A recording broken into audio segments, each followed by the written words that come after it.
guys, welcome back to Horsepower Obsessed. Today we get a new leak from Chevy regarding the C8 mid-engine Corvette and seeing that dashboard in a little bit more detail. So let's just get right into it.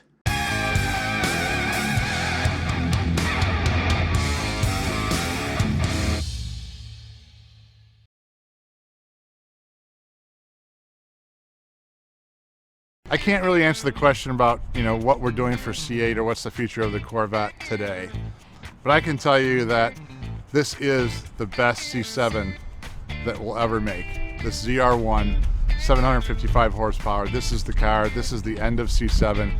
That I can tell you, and more to come, and we're very proud of what's going to happen on C8. All right, guys, so this popped up on the midenginecorvetteforum.com as usual. They are great over there. They really seem to get a hold of information the second it comes out. And as usual, these pictures do not disappoint. So if you were following any of my previous videos, you already know some of the options leaked recently from GM talking about this car and what is going to be available for it. It confirmed a 12-inch in-dash display that's fully customizable. And these pictures show it in a greater detail than we've ever seen before. Now, right off the bat, we can see these are very likely similar pictures to the leak we got of the interior a couple months ago. This one still has a check engine light on, which, of course, being that it's a test mule, doesn't really mean anything. There's probably a bunch of different things disconnected and moved around just for testing purposes. So it's not a huge deal to see that, but it does tell me we're probably looking at the same car that we saw then. The check engine light could be GM unplugging some of the active aero pieces that we were supposed to get with this car. They could actually be on this model and GM just unplugged them. So that would throw a check engine light on the car while not necessarily affecting drivability. It really could be something that simple. It's very unlikely they're driving this car around with a check engine light that would literally make that car detonate at some point. So it's probably a small issue or something they did on purpose. Now, what is interesting in these pictures, couple different things. Number one, GM goes out of their way to make sure that the logo on the steering wheel is taped over so you cannot see those Corvette flags. This is kind of funny considering if you look at the digital in-dash display, you can actually clearly see the Corvette flags right above the digital speed readout. So it kind of seems like they're fighting a no-win battle there. People are still going to be able to tell this is a Corvette whether you want them to or not. Secondly, I like the fact that we're seeing the car looks like it might have a decent amount of miles on it. If you look in this picture here, it looks like it has over 1,000 miles on it, which tells me they've been doing a lot of testing with this car and really putting it through its paces. No, 1,000 miles isn't a massive amount of miles, but that's still pretty good for a car that doesn't see much actual road time. So obviously they've really been putting it through its paces even when we aren't seeing it.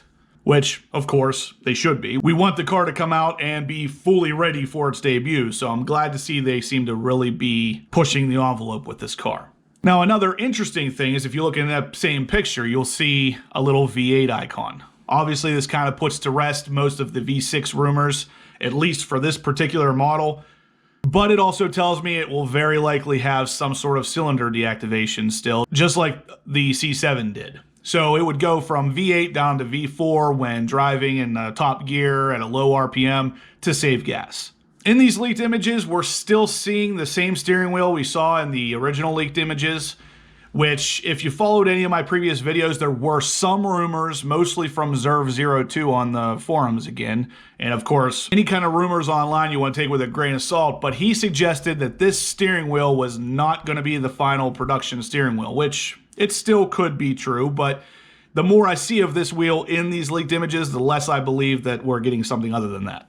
I wasn't necessarily blown away with this digital dash, I'll be honest. I was hoping it was going to be much more customizable, much more vibrant, more options. Now, obviously, I don't know for sure that the options aren't going to be buried in there somewhere, but what I'm seeing here looks very plain. I mean, there's not a lot going on, just a big RPM gauge in the middle and what looks like very little information on the sides. The C7 display actually looked a lot more full of information than this one does. I really wanted a display that would show you oil temperatures, coolant temperatures, tire pressure. If any of the models actually do go forced induction, I'd love to see some sort of IAT2 temperatures displayed on the dash. That would be fantastic. Basically, the more information that is easily visible on that display, the better it is for all of us. So I really hope that is way more customizable than what we're seeing in these images whenever it finally does come out. Again, in this image, not that it's a huge deal, but if you look down towards the bottom right, you'll actually see that the car has 303 miles until empty, it looks like. And that's pretty decent. I mean, assuming that the tank on this car isn't 40 gallons, 303 miles on probably a 17 to 19 gallon tank, it looks like the car is going to be fairly fuel efficient. Again, not a huge deal. Most Corvette people don't buy their cars because it's good on gas, but it is interesting to see what kind of advances technology can make while still letting that thing rumble like a V8. Obviously, over on the left, we have G-force. Of course, that was also visible on the C7 Corvette in the heads-up display. That's pretty neat to have right there, just so you know, especially on the track, how hard you're really putting the car through its paces. But at the same time, I'd rather have some more pertinent information there, so I really hope all this is fully adjustable. With Chevy going through the trouble of taping over that Corvette logo, I also wanted to point out that they also taped over the Z Chrome button on the left-hand side of the steering wheel. Now, this interests me because there is a lot of speculation on what that Z button could actually be and what it could do. And to see Chevy taping it over just like they are with the logo to try to hide it tells me it does something pretty important that they don't want anybody to know about just yet. In the previous interior leaks, we actually did get to see that that button is in fact labeled with a Z. And a lot of people speculated it is the Z51 button, which puts it into some sort of performance mode. Or given that it is a Z, it could be a Zora button. Basically, what it's going to end up doing is something performance oriented, and it obviously gives you the ability to turn it on and off with a button press. A lot of the buttons on the steering wheel look similar to some of the stuff we've seen in the past. A lot of GM vehicles have that piano black surround with scroll wheels for setting the cruise control and things like that. But these do appear to have a higher quality look to them.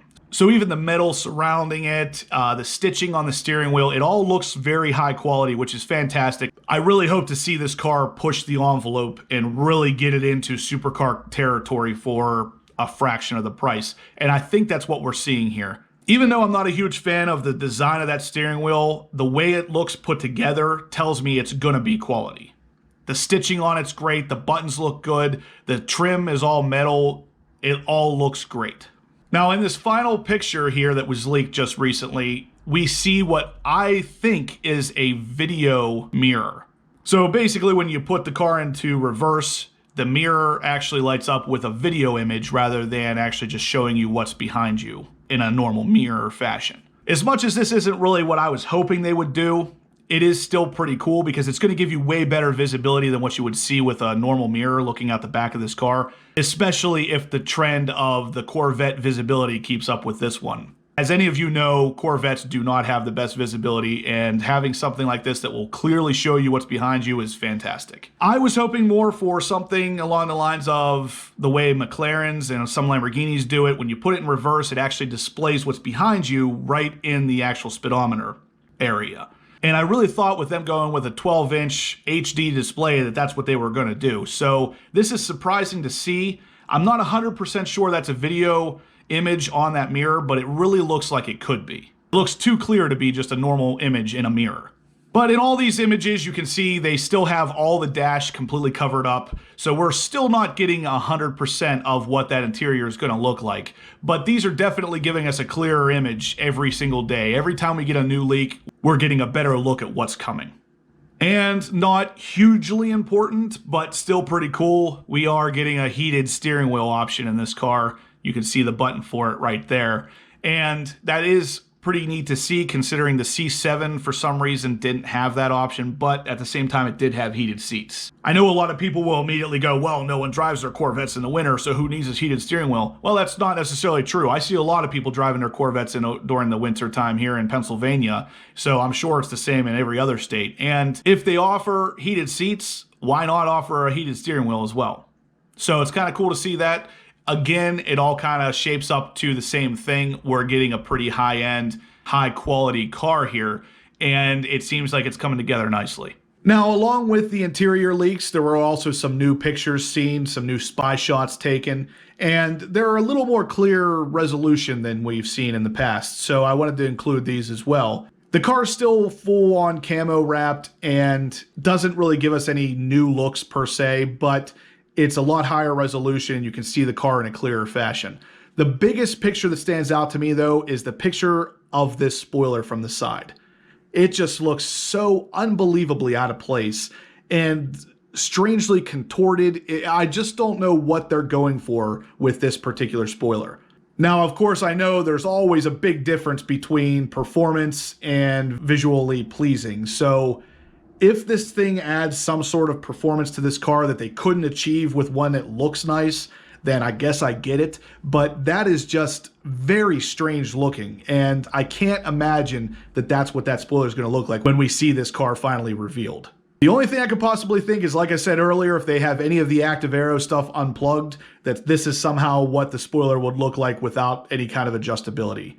Unfortunately, I don't know, but this particular spoiler has been seen multiple times in person, so I really hope we don't get that in the final product. This picture here from the side specifically really gives you an idea of what the size of the car is going to be, how it's going to sit. It actually looks like it sits a lot lower than I initially thought, so that's a good thing. But still can see that weird spoiler in the back, and I really can't get around that, so I hope they really don't let that thing make it to production.